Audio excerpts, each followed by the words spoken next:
বলছে পরিষ্কার করে, ওই 7 মাস সময় 7 বক্ষণের সময় যে মা সন্তান গর্ভে নিয়া খাসির মাংস ভক্ষণ করবে, মুরগির মাংস খাবে, টিভির পর্দায় সিরিয়াল দেখবে, ওই সন্তানরা ছাগলের মাংস খাওয়া মাত্রই ছাগলের আকৃতিতে সে জন্ম নিবে। নিতাই গুরু হরি বল। ওই তারাই কি করে, ওই সাধুগুরু বৈষ্ণব দেখলে ঠাট্টা করে, নিন্দা করে। ওরা কৃষ্ণ নাম ভালোবাসে না। কিন্তু আমার মন বলছি, আজকে এত ভক্ত এখানে, প্রত্যেকের মাই আপনাদেরকে গর্ভে ধারণ করে, নিশ্চয়ই কোন স্থানে মা কৃষ্ণ কথা শ্রবণ করেছিল। তাই 12টার পরে এই নিগুড় রাতে আপনারা আজ কৃষ্ণ কথা, ভাগবত কথা, রাধার অভিসারে আপনারা এসেছেন। আমি ধন্য মনে করছি আপনাদের জীবন। তো আমি এই পর্যন্ত আমি শেষ করতে চাই না, এটা বলেই আসল কথাটা বলে গিয়েছি। প্রথম আপনাদেরকে বলেছিলাম আসল কথা কি, ভগবান বলছে সবকিছু আমার মনে আছে, তুমি ভুলে যেতে পারো, কিন্তু আমি ভুলি নাই। এই কথা যখন তুমি মাতৃগর্ভে 7 মাস পরে স্থিতি শক্তি পেলে, তোমার মায়ের গর্ভে তোমার খাবার খাওয়ার কোনো ব্যবস্থা ছিল না। আস্তে আমি গুরু রূপে প্রবেশ করে ওই কারেন্টের তারের মতো আমি একটা উপমা দিচ্ছি। এইভাবে মায়ের রজস্বালা বন্ধ করে আমি গুরু রূপে প্রবেশ করে তোমার মাতৃগর্ভে গিয়ে তোমাকে সেই খাবারের ব্যবস্থা, বাছার উপায় আমি নিজে ভগবান করে দিয়েছিলাম। 1 নাম্বার, তুমি পৃথিবীতে জন্ম নিবে, মাতৃগর্ভ থেকে যখন আসবে তোমার জন্য পৃথিবীতে কোনো খাবার তৈরি হয় নাই।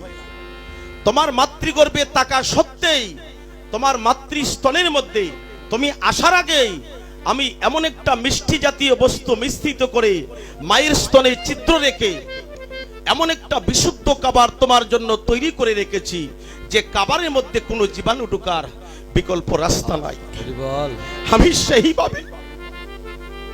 আমি সেইভাবে তুমি পৃথিবীতে জন্ম নেওয়ার আগেই আমি তোমার জন্য এসব করে রেখেছি।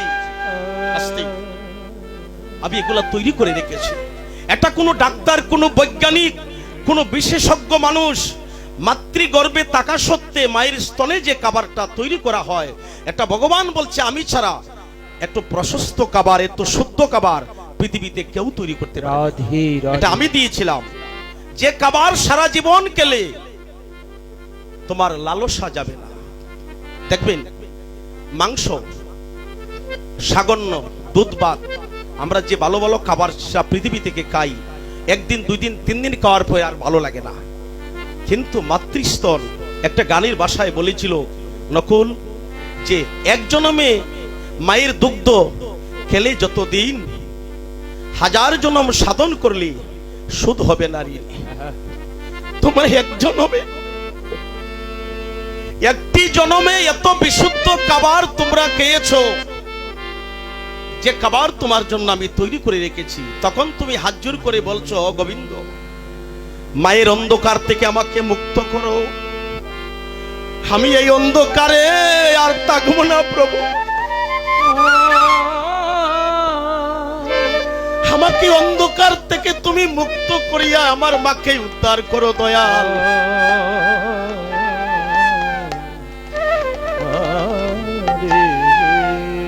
হস্তপদ বাধা ছিল মায়ের ওই উদরে।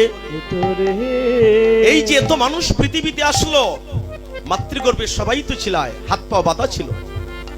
কে করলো তোমার বন্ধন মোচন, কে আনিয়ে দিল এই সংসারে? তোমারে কে আনলো? আমি তোমাকে মুক্ত করে দিয়েছিলাম। আর যাবার সময় বলেছিলে, গোবিন্দ আমি পৃথিবীতে গিয়ে আমি সারা জীবন তোমার চরণ ভজন করব প্রভু, আমার সাথে এই প্রতিশ্রুতি ছিল। কিন্তু আমি তারপরে কি করছি, যখন তোমার জন্ম হলো, দেখবেন জন্মের পরে কোনো সন্তানের দাঁত দেয় না ভগবান। এটা কেন দেয় না? পরে আসে কেন? পরে যখন আসে, আগে তো আসতে পারে। এটা কেন পরে আসে জানেন?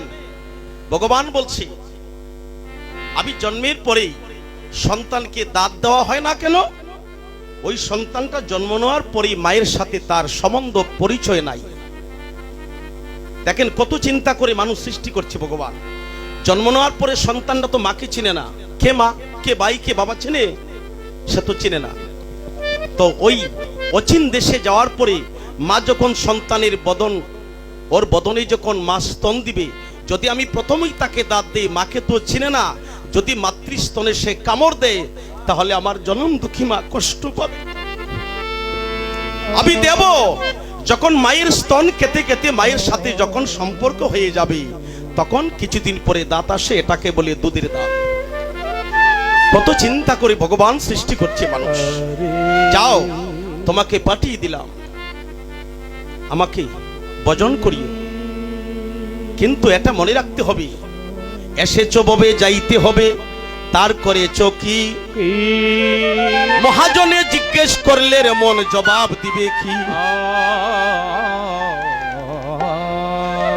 ওই কথাটা ভুলে গিয়েছি, মনে রাখতে হবে, আমি পৃথিবীতে এসেছি, একদিন চলে যাব, কেউ আমাকে আটকাতে পারবে না। জন্মিলে মরিতে হবে, রাখি স্ত্রী শরণ, বিধি আমার কপালে কি লিখেছে, কখন কার মরণ। আমি কালকে যেখান থেকে কীর্তন থেকে আসছি, হঠাৎ করে আমার ওই যে বাঁশিবাদক বাগনা, তার কাছে খবর আসলো, তার গ্রামের মানুষ দোকানদারি করছে, ব্যবসা করছে, কেসে বসে যুবক ছেলে হঠাৎ করে টাকা গনতে গনতে তার জীবন লীলা ওই দোকানের সাঙ্গ হয়ে গেল। কোনো রোগ শোক কিছু নাই, এই জন্য বলছে আশার ধারাবাহিকতা আছে, কিন্তু যাবার নাই। কখন যে কারে ছেড়ে আমি চলে যাব, কখন আমার বিদায় নিতে হবে, কিন্তু মনে রাখতে হবে বন্ধুরা, যে আমার দিন তো কমে যাচ্ছে, কখন আমার ডাক পড়বে, আমার বিদায় নিতে হবে, কিন্তু কখন যাব তা নিশ্চিত না। এটা মনে কখনো ভাববেন না যে আমার অল্প বয়স, আমি তখন মরার সময় না, এটা কখনো ভাববেন না। পরিষ্কার করে মহাজন বলে দিয়েছে, আজ তুমি রাধাকুনা হরিনাম সংকীর্তনে বসে কৃষ্ণ কথা সাধু সঙ্গ করছো, কৃষ্ণ কথা শ্রবণ করছো, তুমি মনে রাখতে হবে আমি কাল সকালে থাকবো কিনা।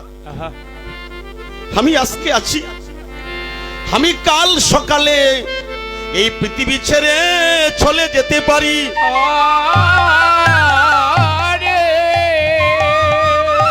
দয়াল রে, এই জগতে আসি আমি মায়ায় আবদ্ধ হয়ে তোমারে ভুলে গেলাম।